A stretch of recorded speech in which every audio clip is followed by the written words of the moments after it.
आप अपने को देह मानकर अपनी मृत्यु स्वीकार करते हैं।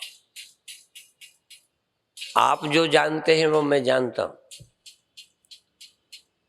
मैं जानता हूं कि आप सुखी दुखी होते हो। मैं जानता हूं कि आप अपने को जग जाने वाला, सो जाने वाला अनुभव करते हो। मानते ही नहीं हो, आपको एक्सपीरियंस, अनुभव होता है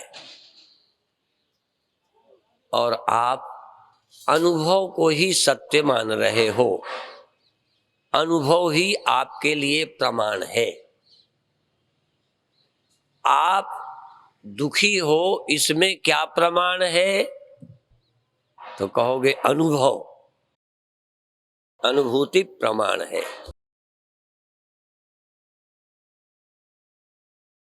आपको चिंता है, भय है, क्रोध है, लोभ है, काम है, और कभी इनका सुख भी मिलता है, कभी इनका दुख मिलता है। एक समय है जब काम को आप दुख नहीं जानते, बल्कि काम की पूर्ति के लिए पूरी योजना बनाते हो। काम सदा दुख देता नहीं लगता।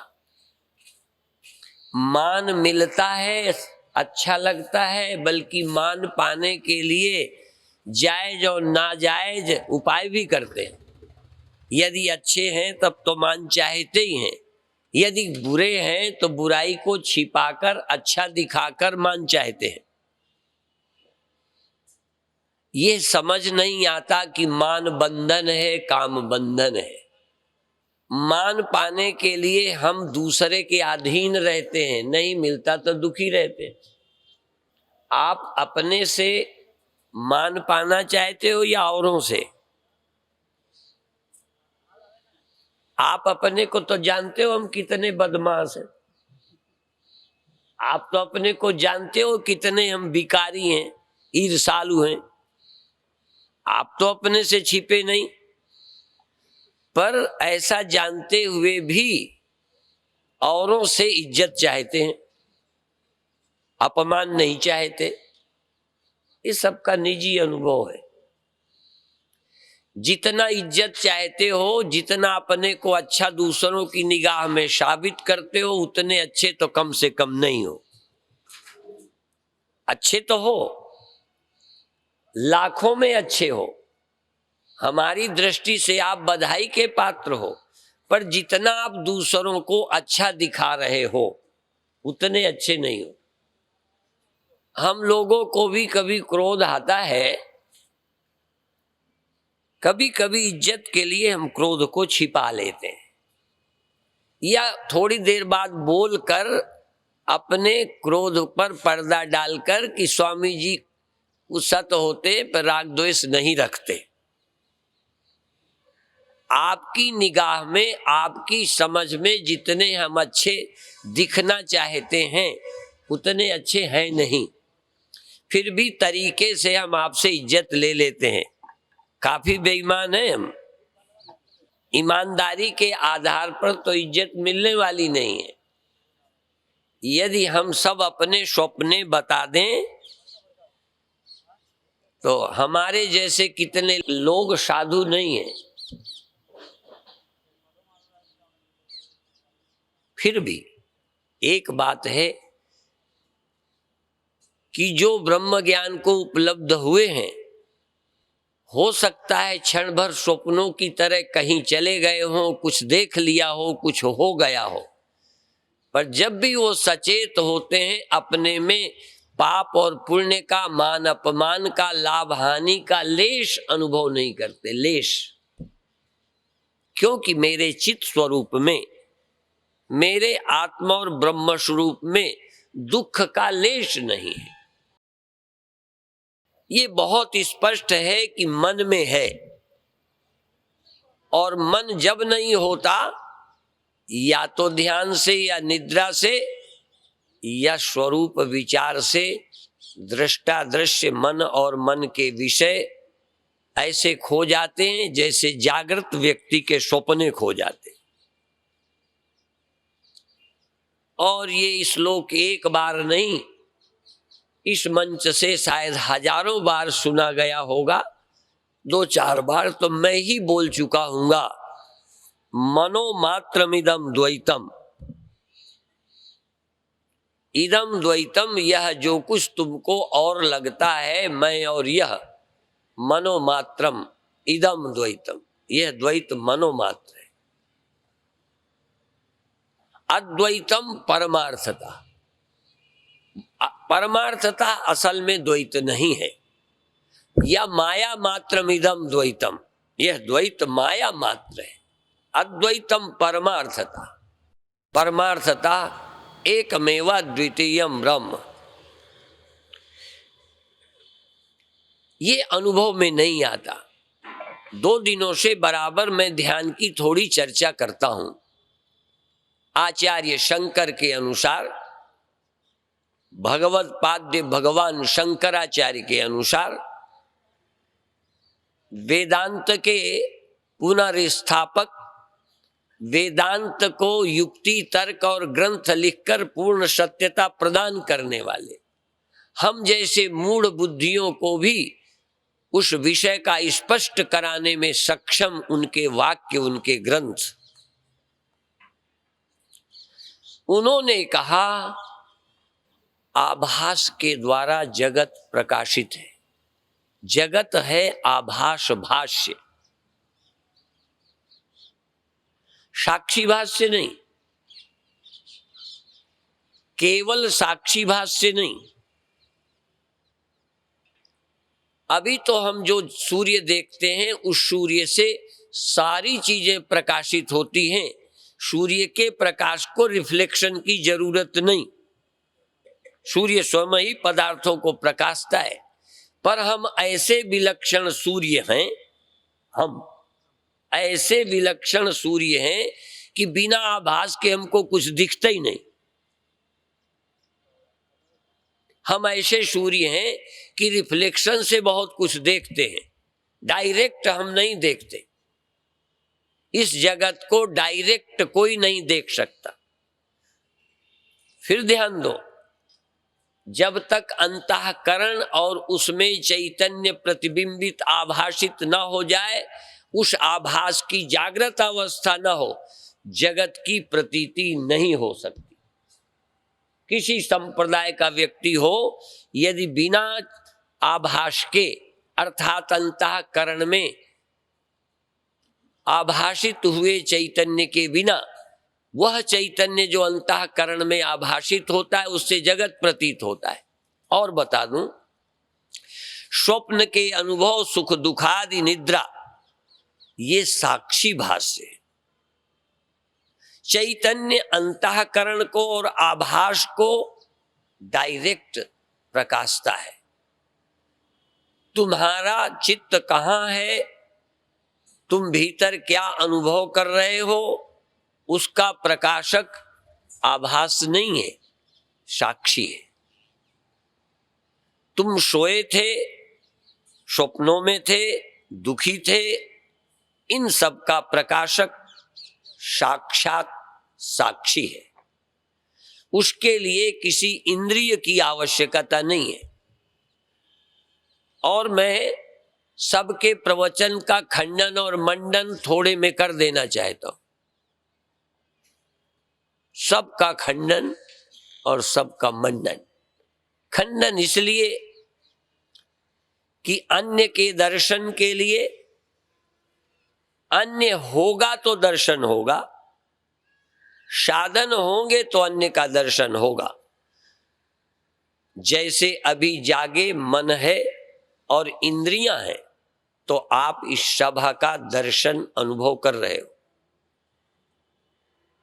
इंद्रियां ना हो तो यह जगत की, स्थूल जगत की प्रतीति खो जाएगी। मन का लय हो जाए तो स्वप्ने खो जाएंगे, पर निद्रा होगी। पर चैतन्यता आभासित जागृत होने के लिए जागे रहे फिर सो गए, सोए रहे फिर जाग गए, इसको देखने के लिए, सोने और जगने के लिए इंद्रियों की आवश्यकता नहीं है। इसलिए अंधे बहरे भी जगते हैं, जगने का अनुभव करते हैं। अंधे बहरे भी सोते हैं, सोने को जानते हैं। यदि सोना आंखों पर निर्भर होता तो अंधे न सोते, और जगना यदि आंखों का धर्म होता तो अंधे कभी न जगते। बिना आंख वाले भी सोते हैं और जगते हैं, बहरे लोग भी सोते और जगते हैं। जगना सोना अंतःकरण का धर्म है, और अंतःकरण के जागने पर ही जगत की प्रतीति होती है। सुषुप्ति में चैतन्य आत्मा निकल नहीं जाती। कभी कभी प्रवचन के दौरान या साधक की स्थिति को देखते आत्मा या ब्रह्म के या ज्योति के निकल जाने की बात करते हैं। हम सब लोग कर देते हैं। बहुत बार कहेंगे कि यदि 100 लिखा हो उसमें से 1 निकाल दो तो 0 बचेगा, कुछ नहीं बचेगा, ऐसा बोलते हैं। ऐसे सवाल है, 1 निकल जाए तो कुछ न बचेगा, पर 1 को निकालेगा कौन? 1 निकलेगा कैसे? क्या 1 को निकाला जा भी सकता है? क्या 1 को समय या मौत निकाल देगी? फिर निकलता कौन है? क्या चैतन्य सो जाए तो जगाने के लिए दूसरा कोई चेतन भगवान आके उसे जगाएगा? इसलिए चैतन्य ही एक है जो कभी सोता नहीं है, चैतन्य कभी जगता नहीं है, चैतन्य कभी निकलता नहीं है, चैतन्य कभी शरीर में प्रवेश नहीं करता। चिदाभास ही देह में आता है, चिदाभास ही देह को छोड़ता है। और मरने पर नहीं समझते तो जगने को समझ लो। सोने में आत्मा नहीं निकल गई थी, मृत्यु नहीं हुई थी, केवल चिदाभास देह से संबंध छोड़कर सो गया था। जागने पर वही जीव कहो, चिदाभास कहो, देह में आ गया। आत्मा देह पर नहीं आई, आत्मा देह से नहीं निकलती, निकल नहीं सकती, निकाली नहीं जा सकती। और आत्मा के सिवा ब्रह्म नाम का कोई पदार्थ नहीं है। आत्मा ही ब्रह्म है। जो दिखाई पड़ता है, चाहे वो रोशनी हो, बहुत ताल ठोक के लोग दिखाने की बात करते हैं, और मैं ताल ठोक कर कहता हूं, जो भी दिखाई देता है वो कल्पित है, वो माया मात्र है। और जो दिखाई देता है वही नहीं, बल्कि जो देखता है वो दृष्टा भी कल्पित है। चेतन कल्पित नहीं है, जो कि स्वरूप से न वो दृष्टा है न वो दृश्य है। जो दृष्टा है वो सीमित है। पहले सम्मेलनों में बताया कि केंद्र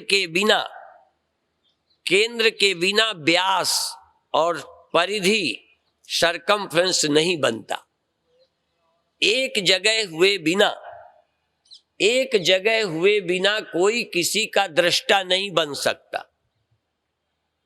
जैसे स्वप्नों में तुम व्यक्ति ना हो, देखो व्यास गद्दी से बोलता हूं, एक भी स्वप्न तुम सिद्ध कर दो कि तुम स्वप्न में अपने को व्यक्ति नहीं देखा था, तुम्हें गधा मिल गया, तुम्हें शुअर मिला, तुम्हें पत्नी मिली, तुम्हें पति मिला, बेटा मिला, रुपया मिला, सड़क मिली, और तुम देह नहीं थे। एक भी अनुभव बता दो तो मैं तुम्हारा चेला बनूंगा। वैसे मुझे अभी तक गुरु अब मिलने वाला नजर नहीं आता, क्योंकि एक गुरु ऐसा मिल गया है जो किसी का चेला नहीं बनने देता, बल्कि सैकड़ों गुरु एक गुरु के मिल जाने से सब फेल हो गए। मेरी कसौटी में गुरु ही नहीं रहे। आम जनता को कुछ पता नहीं होता, कोई गुरुई का धंधा कर ले, और धंधे की तो थोड़ी परख भी है आम आदमी को, इसलिए वो सोना परख लेता है, कपड़े परख लेता है, पत्नी भी परख के शादी करता है। सब कुछ परखना थोड़ा थोड़ा जान गया है। ये परमात्मा ही है जिसके विषय में कोई आपके पास परख और कसौटी नहीं है, इसलिए यही धंधा बेईमान कर सकते हैं। और धंधों में बेईमानी कम सफल होगी। यही एक धंधा है जिसमें बेईमान भी सफल हो जाता है, बातें बनाना जानता हो। बार बार दिमाग में डाला जाता है कि हम दिखाते हैं। हमने देखा है, जिसको तुम दिखाते हो, व्यास गद्दी से बोल रहा हूं, झूठ नहीं बोलता, जिसको ये ज्योति कहते हैं हमने देखा है। ज्योति के देखने का आनंद भी मिला है, ज्योति न दिखने से कुछ दिन दुख भी रहा, लेकिन तभी तक था जब तक हमें सच्चे गुरु के द्वारा सत्य का बोध नहीं हुआ। ऐसे मूर्ख आदमी जो स्वप्नों से जग जाने के बाद स्वप्ने के लड़के के मरने के लिए रोवे, ऐसा व्यक्ति जो स्वप्न में शादी हुई जग जाए तो दुखी हो जाए, ऐसा व्यक्ति जिसकी चोरी हो जाए जग के दुखी होवे, ऐसा मूर्ख मैंने नहीं देखा। ऐसा भी कोई नहीं देखा कि अपने को ब्रह्म जान लेवे फिर किसी के खोने की चिंता होवे। ब्रह्म ज्ञानी के लिए और कोई सत्य ही नहीं, खो क्या जाएगा, और कोई सत्य ही नहीं, मिल क्या जाएगा। ब्रह्म ज्ञानी को ना कुछ पाने लायक रह जाता है ना खोने का, इसलिए ना उसे हर्ष रहता है ना विषाद रहता है। हर्ष और विषाद अज्ञानी को ही होते हैं।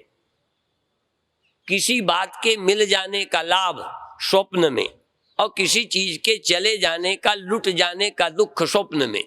जागे हानि न लाभ कछु, तिमि प्रपंच जिए जोए। जग जाने पर हानि और लाभ का ख्याल समाप्त होता है। और मैं बताऊं, ब्रह्म ज्ञान टिकेगा नहीं टिकता है, फलाना, ये शिकायत बिल्कुल बेकार है। तुम्हें ब्रह्म ज्ञान है, तुम ब्रह्म हो, ये बात क्लियर हो गई। बात तो जड़ ये है, तुम ब्रह्म हो, यदि ये क्लियर हो जाए तो मैं तुम्हें छूट देता हूं, खूब रो लेना, हंस लेना, चिल्ला लेना, वृत्ति न रहे न रहने देना, परवाह मत करो, वृत्ति को मत टिकाओ। पर एक बार ब्रह्माकार वृत्ति बनकर तुम ब्रह्म हो जान गए। संसार के लिए बार बार वृत्ति चाहिए। क्यों चाहिए?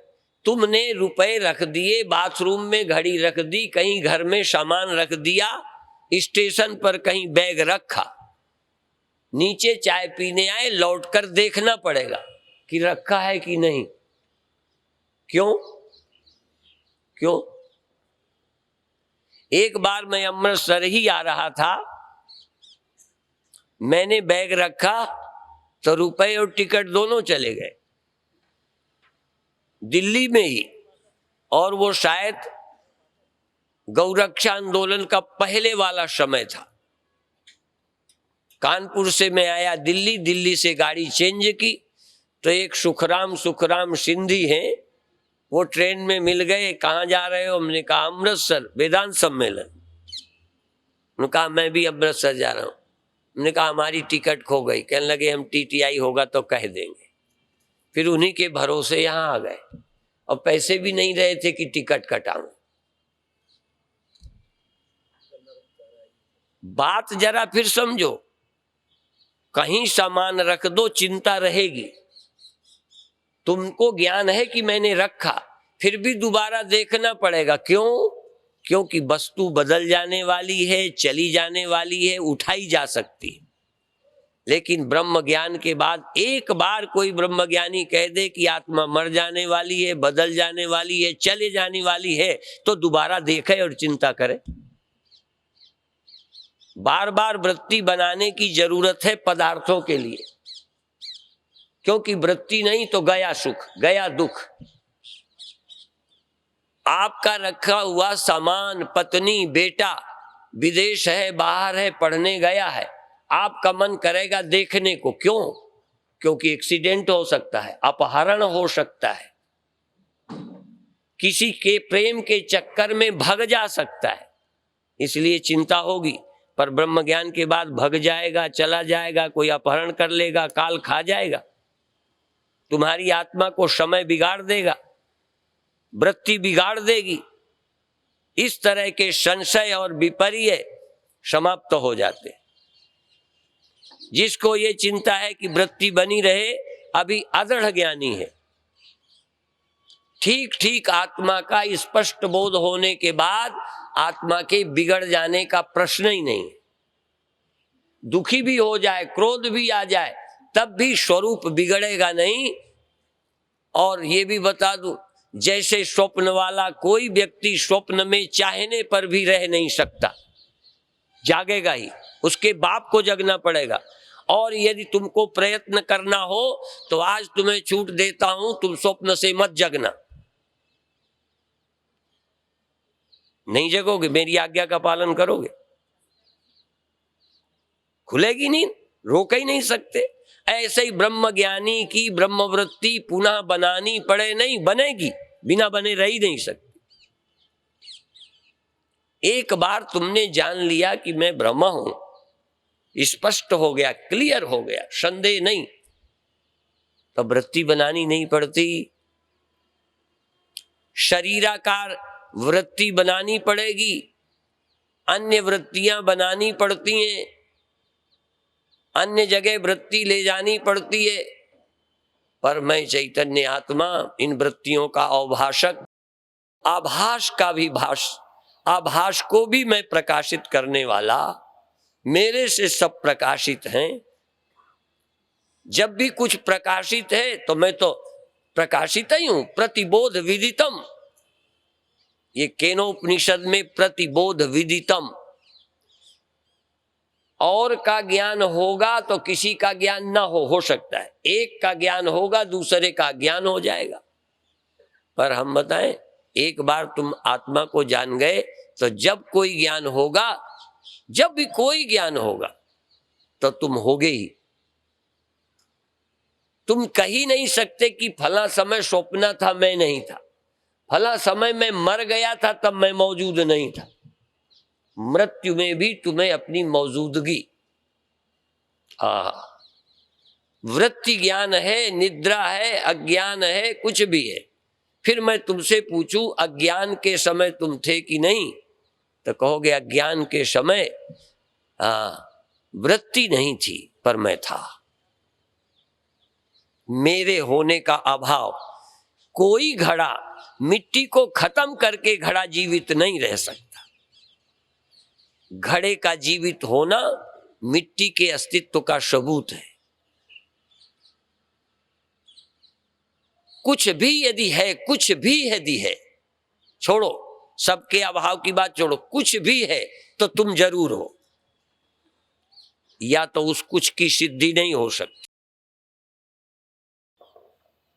और एक ही तर्क देता हूं कि जब भी कुछ तुम्हें ध्यान में आए, एक बार ये गुरु की बात समझ में आ जाए कि जब ध्यान में आए तो जो ध्यान में आए आने दो, पर एक बार ये पूछो कि ये किसके ध्यान में आया उजेला, प्रकाश किसने देखा? क्या आप कहोगे इस प्रकाश को भगवान ने देखा? कई बार रटी रटाई बातें बड़ी ऊंची पर लोग रट के बोलते हैं, भगवान दिखता है, हम दिखा सकते हैं, रटी रटाई बात। और यदि देखा भी है तो वह प्रकाश है। प्रकाश शब्द का प्रयोग ग्रंथों ने किया है कि वो ज्योति स्वरूप है, और इसी का फायदा उठाते हैं बेईमान लोग। पर ज्योति किसे बोलते हैं? परमात्मा ज्योति स्वरूप है, जो प्रतीत होती है वो ज्योति है, या जिसको ज्योति मालूम पड़ती है वो ज्योति है। फिर जो ज्योति प्रतीत होती है वो जड़ ज्योति है, कल्पित ज्योति है, जड़ ज्योति है, ज्ञान की विषय है। और जिससे वो ज्योति चमकती है, मालूम पड़ती है, वो चिद ज्योति है। परमात्मा जड़ ज्योति है, ये चैतन्य ज्योति है। इसलिए परमात्मा की परिभाषा करने वाले ग्रंथों को तोड़ मरोड़ करके अपने मतलब की तरह पेश करते हैं। जैसे कई बार वकील उन्हीं पॉइंटों को इस ढंग से पेश करता है जिससे जिसका मैं केस लड़ता हूं वो छूट जाए या वो जीत जाए, दूसरे की संपत्ति हड़प ले, वो सारी दलीलें अपने उसके पक्ष में देता है। इसी तरह जिन्होंने जो गुरु बना लिया है, चाहे वो ठगे गए चाहे कुछ भी हो, पर वही सिद्ध करना है, जिसका भी बन जाए। तुम जिस परिवार के हो उसको धनी बनाना चाहोगे। आपका बेटा बेईमान है पर आप अपने बेटे को सुखी करना चाहोगे। दूसरे का बेटा ईमानदार है पर उसका सुखी होना, उसकी समृद्धि के लिए तुम सहयोग देते हो। क्या दूसरे निर्धन बच्चे को भी धनी बनाने में आपका योगदान है और आपके अपने बेईमान बच्चे को? तो ये बात कोई परिवार में ही नहीं चलती, ये संप्रदाय और गुरुओं में भी चलती है। तुम जिसके चेले हो उसकी प्रशंसा, उसका यश, उसकी श्रेष्ठता सिद्ध करने में सारी वकालत करोगे। यदि तुम किसी मूर्ख गुरु के चेले बन गए हो तो उसी को ज्ञानी सिद्ध करने की कोशिश करोगे, नहीं तो तुम्हारी भी गई साथ ही। हमारे चेले गड़बड़ हो तब भी हम समाज में नहीं कहेंगे कि हमारा चेला गड़बड़ है, बल्कि गड़बड़ हो तो छिपाएंगे, पर्दा डालेंगे। मनुष्य की दुर्बलता है, मनुष्य की यही कमजोरी है। जिस कुत्ते के पट्टा बंध जावे, पालतू हो जाए, फिर उसके पीछे पूंछ हिलाता घूमता है। कई चेले भी अपने गुरु के पीछे पूंछ हिलाते फिरते रहते। पूंछ हिलाने वालों की कमी थोड़ी है, कुत्ते बहुत है। अब कुत्ता जितना स्वामी भगत, और जो अपने मालिक की पूंछ हिलाए, चाहे हमारा मालिक चोर है, ठग है, बदमाश है, उचक्का है, पर कुत्ता अपने मालिक के आने पर पूंछ हिलाना, चिपकना, उचकना, कार में बैठ जाना, ऐसे बहुत पालतू चेला है। मैं कहता हूं कि हम कोई कुत्ता नहीं है, हम कोई पत्नी नहीं है गुरु की। पत्नी होते तो पति जैसे हैं, गले पड़ गए, कम से कम भारतीय लोग हैं। अब पति को तो छोड़ के जा नहीं सकते, पर हमारे गुरुदेव कहते थे गुरु गुरु है, पत्नी नहीं है, या पति नहीं है जिसे हम छोड़ नहीं सकते। मेरे गुरुदेव कहते थे, और लोग भी कहते हैं, सतगुरु वैद्य, गुरु वैद्य है, चिकित्सक है। मैं जिस लिए आया हूं वो काम बनेगा, नहीं तो दूसरे डॉक्टर के यहां जाऊंगा, मेरी नाक नहीं कटती। आप तो इलाज कराने में डॉक्टर या अस्पताल नहीं बदलते, झूठ नहीं बोलना। कभी बदला कि नहीं? दूसरे डॉक्टर की दवा खाई कि नहीं? क्यों खा ली? ये कोई मैं चेला हूं क्या? कोई पत्नी हूं क्या डॉक्टर की कि चेंज नहीं कर सकता? मैं पेशेंट हूं, मैं दवा खाने आया हूं, रोग निवारण करने आया हूं। अज्ञान और भ्रांति हटाने के लिए गुरु बनाया है। सतगुरु मिले ते जाए जिम संशय भ्रम समुदाय। संशय और भ्रमों का नाश होता है। कई लोग संशय तो पैदा ही नहीं होने देते, सिर्फ कुछ दिखाया, ये भगवान है, बस। भी क्यों भगवान है? उसकी कसौटी बताओ, ये भगवान कैसे है? सदा रहता है क्या? जो दिखा रोशनी, जो रोशनी तुम्हें दिखी बनी रहती है? कहते नहीं, पहले दिखती थी अब नहीं। जो सदा नहीं रहता और जो ज्ञान का विषय बनता है, जाना जाता है, वो परमात्मा नहीं हो सकता। आज अभी जो विषय मैं चला रहा हूं उसमें एक लाइन बड़ी मजेदार है। क्रिया समभिहारेण यत्र नान्यदिति श्रुति ब्रवीति द्वैतरादित्यम मिथ्या अध्यास निवृत्तये। इसी श्लोक में एक बात आई है, नान्यदिति श्रुति। भगवान शंकराचार्य ने कोई बात सिद्ध करने के लिए श्रुति का उदाहरण दिया है। जैसे पूर्व वक्ता भी शास्त्र की दुहाई दे रहे हैं। ये उपनिषद का मंत्र को कोट करते वेद के मंत्र को कह रहे हैं नान्यदतीति। उसका उदाहरण में यत्र नान्यत पश्यति, शब्द याद रखें, यत्र न अन्यत पश्यति, जहां अन्य नहीं दिखता है, अन्य जहां दिखाई कुछ नहीं देता है। नान्यत शृणोति, न और कुछ सुना जाता है। नान्यत बीजानाति शभूमा, वह पूर्ण है जहां जानने वाला जानने के लिए और कुछ नहीं होता। नान्यत विजानाति, जहां पर यह चैतन्य और को नहीं जानता, ध्यान रखना, जहां ये चैतन्य और को नहीं जानता, जहां ये चैतन्य और को नहीं सुनता, जहां ये चैतन्य अन्य को नहीं देखता, सिर्फ स्वयं होता है, शभूमा। इसीलिए मैंने अभी कहा कि वो दृष्टा नहीं है। दृष्टा तब बनता है जब वो चेतन सत्व गुण से युक्त होकर अंतःकरण वाला होता है। तो अंतःकरण के कारण वही चेतन सीमित होकर, असीम रहते हुए भी असीमता का ख्याल नहीं रहने से अज्ञान के कारण सीमित मानता है, तो दृष्टा होता है। आप मेरे दृष्टा क्यों हैं? क्योंकि आप मुझसे अलग हैं। रूप को क्यों देखते हैं? नेत्र अलग है, रूप अलग है। टार्च से रोशनी निकलती है, किसी चीज पर पड़ती है, यहां से निकलकर चीज को प्रकाशित करती है। टार्च के और रूप के विषय के बीच में एक दूरी है।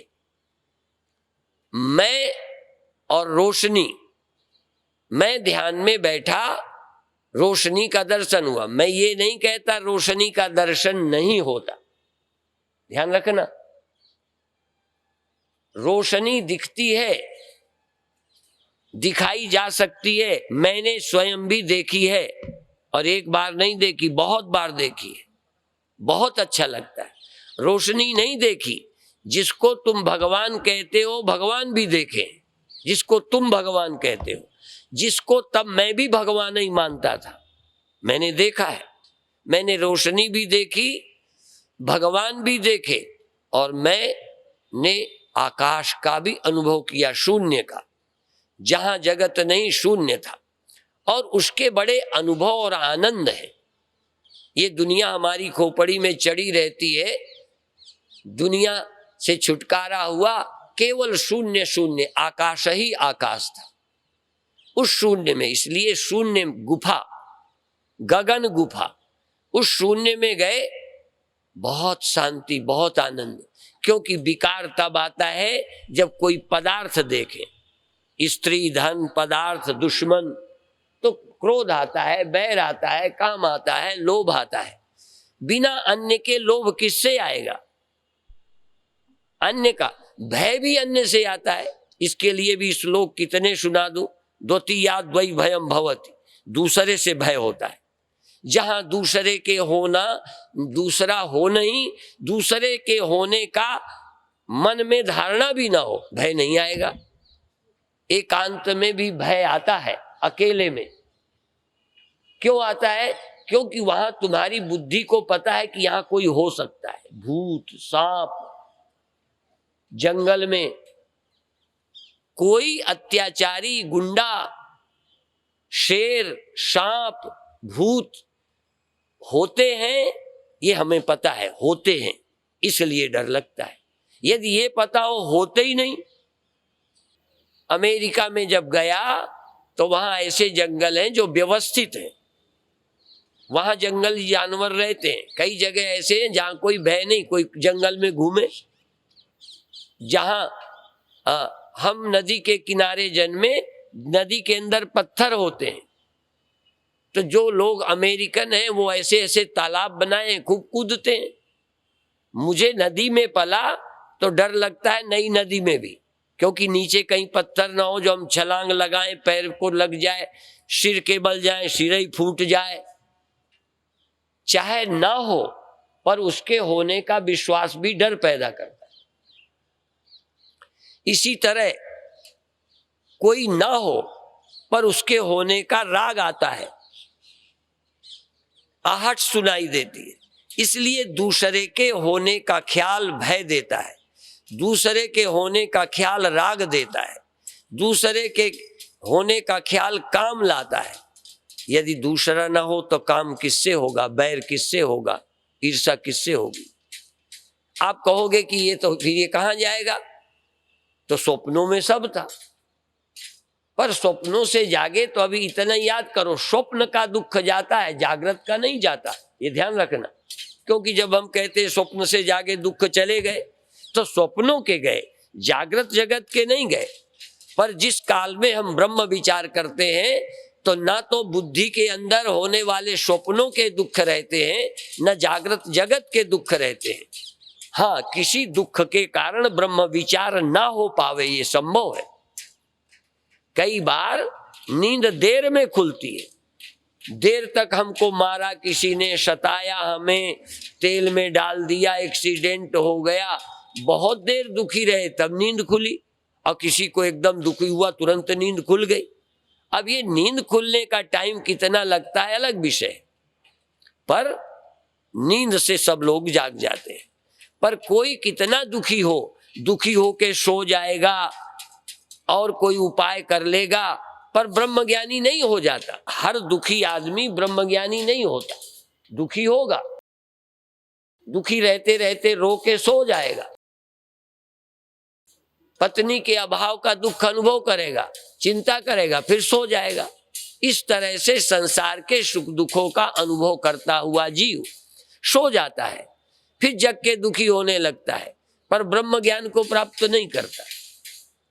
ये सम्मेलन का लक्ष्य यही है कि आप सुखी हो या दुखी, सुखी या दुखी रह के सो गए, सो के फिर सुखी दुखी हो गए, ब्रह्म का ज्ञान तो हुआ नहीं। एक तरह से स्वप्न में और निद्रा में, दो में ही रहते हो, या तो स्वप्न देखा या नींद। ज्ञानियों की परिभाषा में जगत की प्रतीति भी स्वप्न है। जगत देखा या सो गए, जगत देखा या सो गए, न जागृत अवस्था में आप अपने को ब्रह्म जान पाए और न नींद में जान पाए। इसलिए इस जागृत अवस्था में मैं कौन हूं इसको जानना है। तो फिलहाल अभी मैं बताऊं, जो रोज अभी चर्चा कर रहा हूं कि आंख तो हो, न देखना न देखने की इच्छा। जब ध्यान में बैठो तो आंख है, न मुझे देखना है न देखने की इच्छा है, पर मैं अपनी आंखों में हूं। झूठ नहीं बोलना, हो तो कहना, फिर ध्यान में बैठ के अपनी आंखों में विराजमान रहो, पर बार बार कहो मुझे देखने की कोई इच्छा नहीं है और न मुझे देखने की कोशिश करनी है, पर मैं अपनी आंखों में बैठा हूं। इसी तरह से कान आदि में धीरे धीरे इंद्रिय रहित हो जाओ, इंद्रियों के धर्मों का त्याग कर दो। फिर दूसरी बात, मन के द्वारा श्वास में संसार में बाहर जाते हो। मन है, पर थोड़ी देर के लिए मन मुझे नहीं चाहिए, मन की मुझे जरूरत नहीं है, मुझे सुख नहीं भोगना, मुझे दुख नहीं भोगना। मन सुख दुख भोगने के लिए, जैसे देखने के लिए आंखें, सुनने के लिए कान, सूंघने के लिए नाक है, छूने के लिए त्वचा, चखने के लिए रसना है। ध्यान के समय मुझे ये नहीं चाहिए, है तो बेकार है, रखी रहने।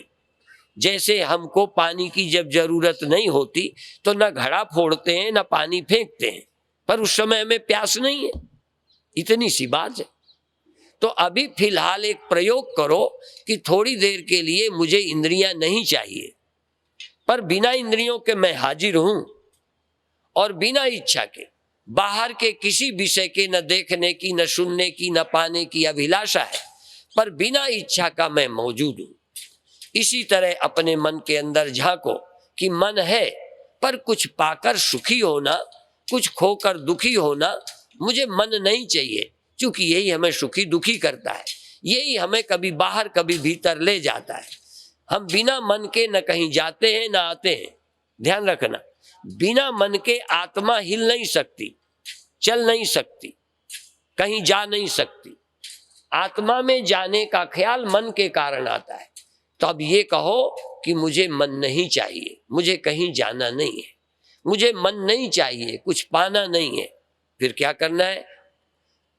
मन की मुझे आवश्यकता नहीं है और मैं हूं।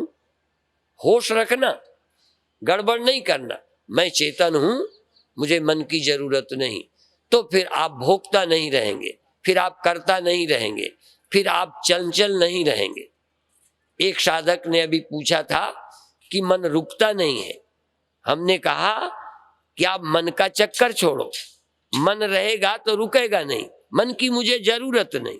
थोड़ी देर के बाद मन अपने आप खो जाएगा। और मन के खोते ही आपको स्थिर नहीं होना पड़ेगा, आप स्थिर हैं। आप इस तरह से अपने चित्त स्वरूप को, चैतन्य पने को अनुभव करें। ये चैतन्य आत्मा है और यही चैतन्य सर्वत्र है। जैसे इस अंतःकरण में, क्योंकि वो सर्वनिवासी है, मेरे में है, तो मेरे में जैसे है यही चेतन और जगह भी है। यह जो और जगह चेतन है वही यहाँ पर है। उस परब्रह्म परमात्मा को न निकलना है, न निकल सकता है, न सोता है न जगता है। पर अंतःकरण के कारण, आभास के कारण जगना सोना होता है।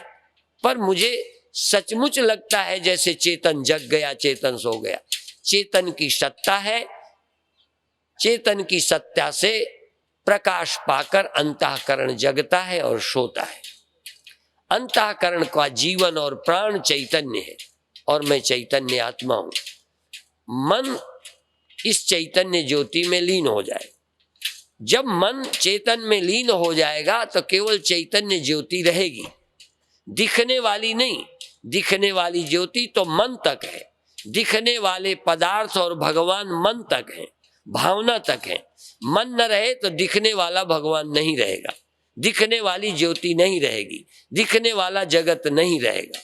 इसलिए मन के अमन होते ही द्वैतम नैवोपलभ्यते, दूसरा नहीं रहता, न भगवान दूसरा रहता है। और अंत में इसी प्रकरण में एक बात और कह देना चाहता हूं। मन के द्वारा यदि भगवान दिख जाएगा तो उपासना तो है, पर वो भगवान नहीं है। यदि मन न रहेगा तो भगवान दिख नहीं सकता। ध्यान रखना, दिख जाए तो भगवान नहीं, और मन न रहेगा तो दिखेगा कैसे? तो फिर भगवान कौन है? जो दिखता भी नहीं और मन के रहने पर भी रहता है और उसको देखने की आवश्यकता नहीं है। वो स्वयं चैतन्य बोधरूप है। इस चैतन्य को ही, इस आत्मा को ही ब्रह्म जानो। अयम आत्मा ब्रह्म। महावाक्य यही बताते हैं, ये आत्मा ब्रह्म है।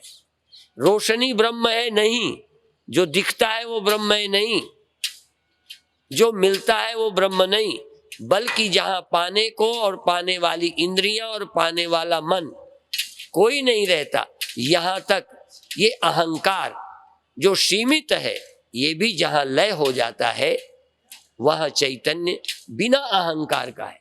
अभी हम अहंकार के कारण लगता है हैं, और ये न रहे तो लगता है न रहेंगे। न रहने का ख्याल अहंकार के कारण है। इसलिए इस अहंकार का लय करके, इस अहंकार का लय करके देखो कि तुम नहीं बचते। इसलिए अहंकार आदि सभी मेरे दृश्य हैं, मेरे प्रकाश हैं, मेरे से भासते हैं, और मैं स्वयं प्रकाश हूं। मैं अहंकार के कारण नहीं भासता, मैं अहंकार के कारण जिंदा नहीं हूं। ये आत्मा। और बड़े अच्छे अच्छे श्लोक एक आध सुना दूं। ब्रह्मादि स्तंभ पर्यंतम मृषा मात्रा उपाश्रया तथा पूर्णम स्वमात्मानम पश्येदेतत् कामात्मना स्थितम। ब्रह्मादि स्तंभ पर्यंतम, देखो ये उपनिषद है। अब कई भक्तों को नहीं अच्छा लगेगा, यहां लिखा है ब्रह्मा स्तंभ पर्यंतम, ब्रह्मा से लगाकर। ये मेरा बोला नहीं है, एक विश्व के प्रामाणिक आचार्य का कहना है।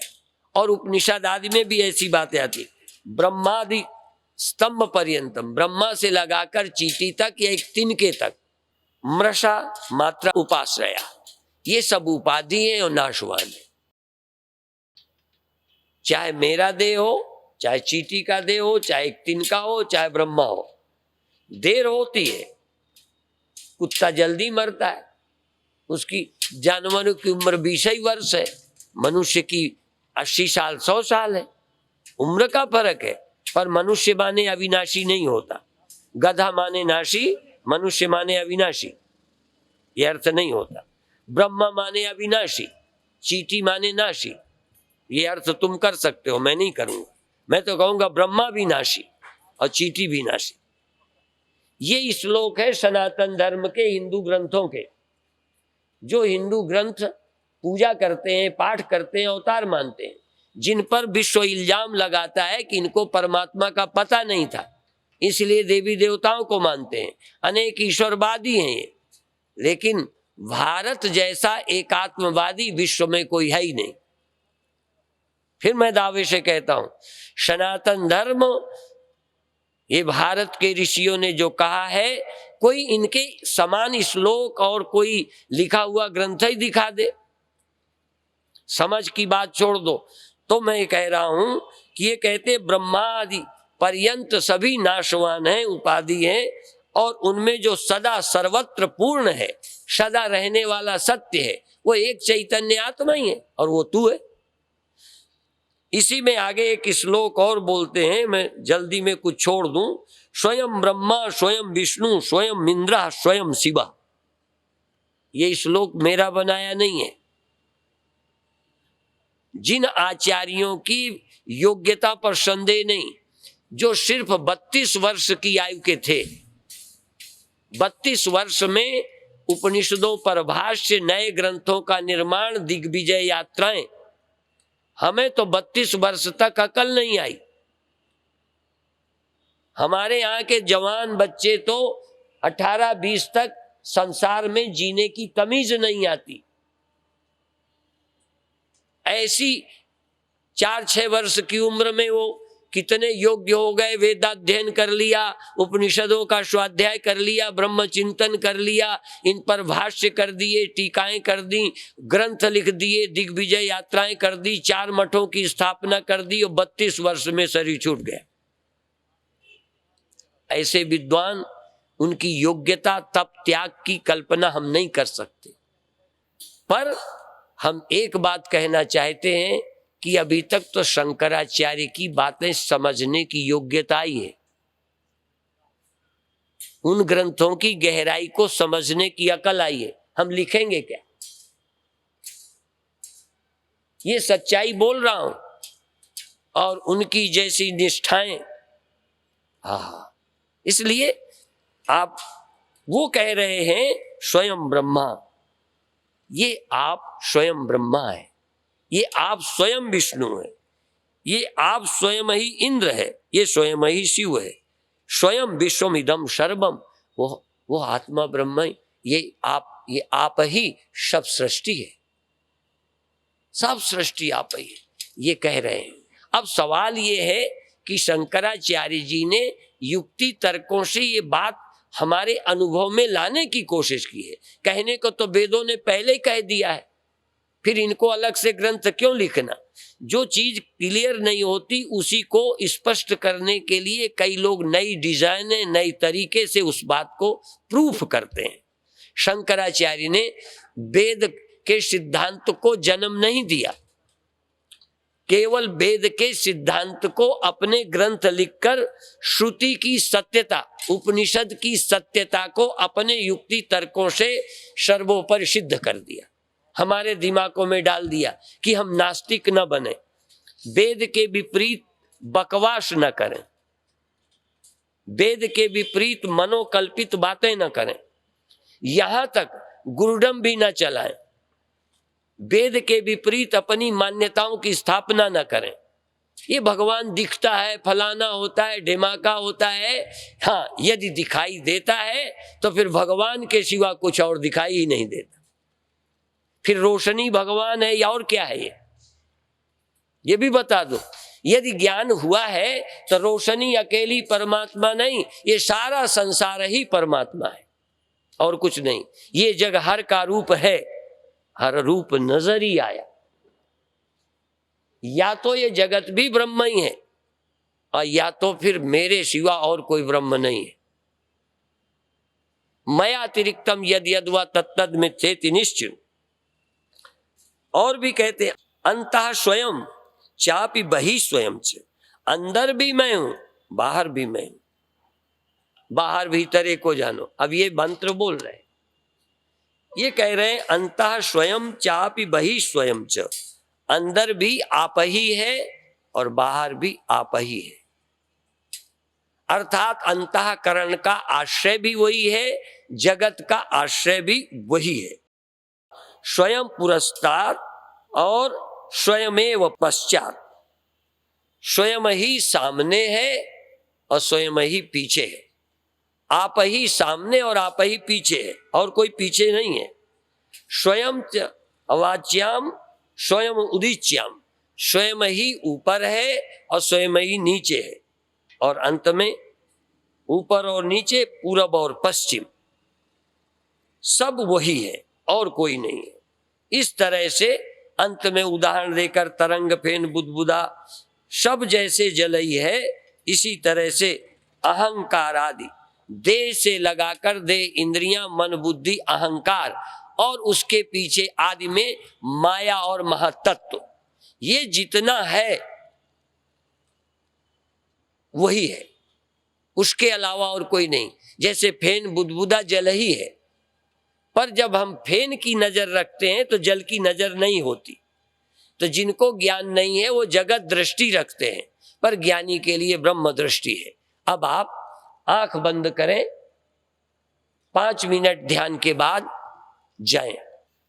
विवेक चूड़ामणि का महान ग्रंथ, कुछ लोग मेरे बीच प्रवचन में आते हैं, आधा सुनते हो आधा नहीं सुनते, फिर गड़बड़ हो जाएगी तो हम क्या करेंगे। कई बार तो सामने रहने वाले गलत सुन के जाते हैं।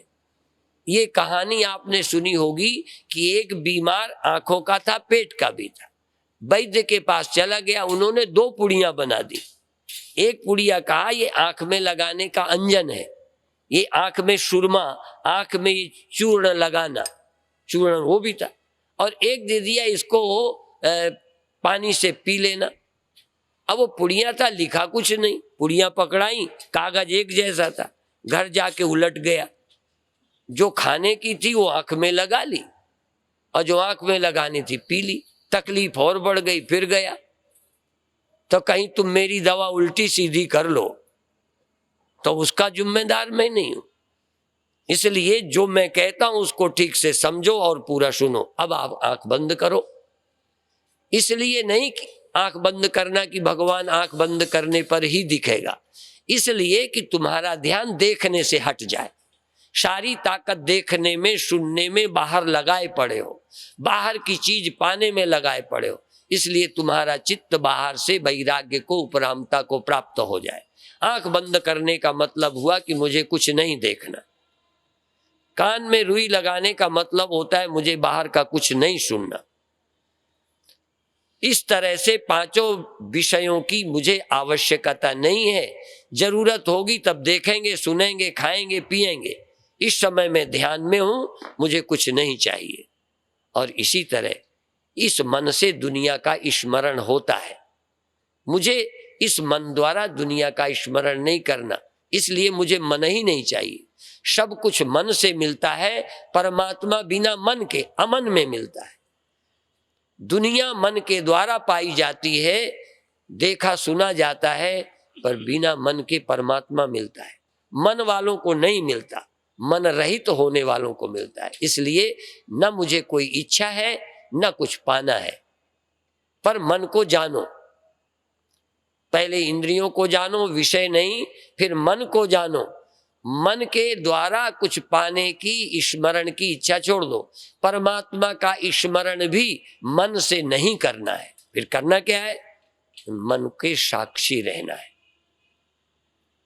साक्षी तुम हो, चेतन तुम हो, मन को जानते तुम हो, बस इतना ख्याल रखना है।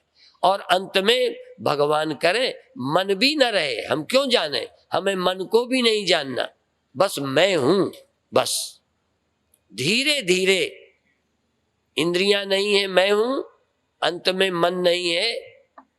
मन है तो मैं साक्षी हूं, और मन नहीं है तब भी मैं चेतन हूं।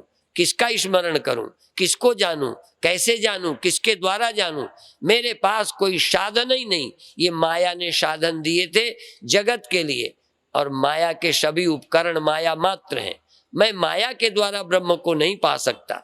मैं माया के बनाए मन द्वारा ब्रह्म का अनुभव नहीं करूंगा। इसलिए मन नहीं चाहिए, मैं केवल चैतन्य तत्व हूं, न मैं दृष्टा हूं, न कोई दृश्य मुझे देखना है, न मुझे दृष्टि की जरूरत है।